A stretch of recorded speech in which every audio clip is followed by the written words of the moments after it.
Halo semuanya, Assalamualaikum warahmatullahi wabarakatuh. Kembali lagi bersama saya Cynthia Rahayu. Pada kesempatan kali ini saya akan mereview salah satu buku dari Filosofi Teras pada bagian 8. 8 ini yaitu penerapan dikotomi kendali dalam krisis, di mana kemungkinan besar akan menekankan kembali pada konsep fundamental, di mana pada bab ini juga membahas tentang bagaimana sih menghadapi musibah, misalnya kehilangan pekerjaan, penyakit, atau musibah alam.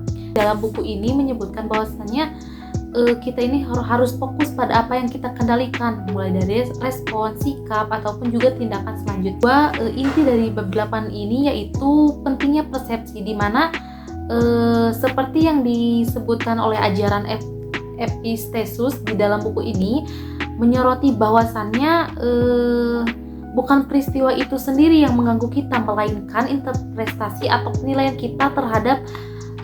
Nah, ketika kita dihadapkan pada kesulitan, cenderungnya alami kita akan melabelnya dengan sebutan buruk atau berpikir hal tersebut buruk atau juga bencana. Bab 8 ini sebagai ilustrasinya disebutkan dari pola 3P, di mana bayangkan saja misalkan seorang perempuan ini yang baru patah hati atau juga sampai menangis sampai 7 hari 7 malam.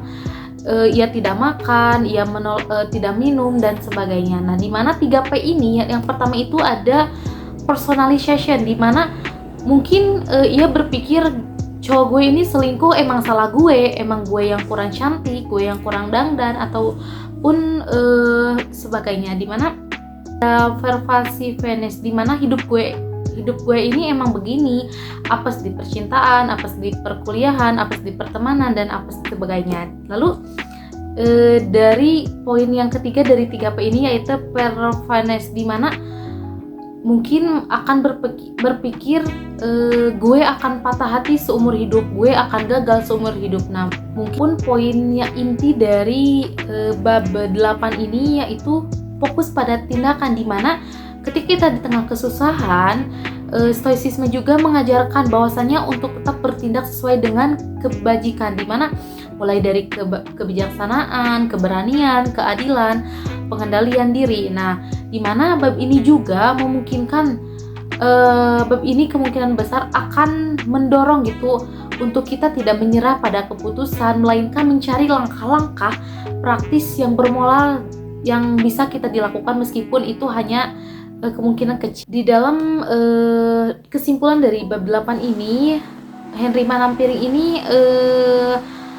mungkin bisa membuat kita merasa terkesan berat menjadi salah satu hal yang emang ketika kita membaca ini sangat relat atau sesuai dengan contoh-contoh dari kehidupan sehari-hari, mulai dari ditolak gebetan, masalah pekerjaan, masalah perkuliahan, masalah pertemanan, dan lain sebagainya. Dimana dalam bab ini juga pendekatan ini akan sangat terasa manfaatnya, di mana ketika membaca buku ini akan merasa bahwa ajaran Stoa ini bukan sekedar teori kuno saja, akan tetapi panduan praktis yang bisa langsung diterapkan saat kita menghadapi suatu masalah. Ini juga akan mengingatkan bahwasannya meskipun kita tidak bisa mengontrol apa yang terjadi pada diri kita akan selalu punya kendali penuh atas bagaimana sih kita memilih untuk meresponnya. Nah, teman-teman, mungkin review dari buku Filosofi Teras bab 8 ini dicukupkan sekian. Sampai jumpa di minggu selanjutnya. See you!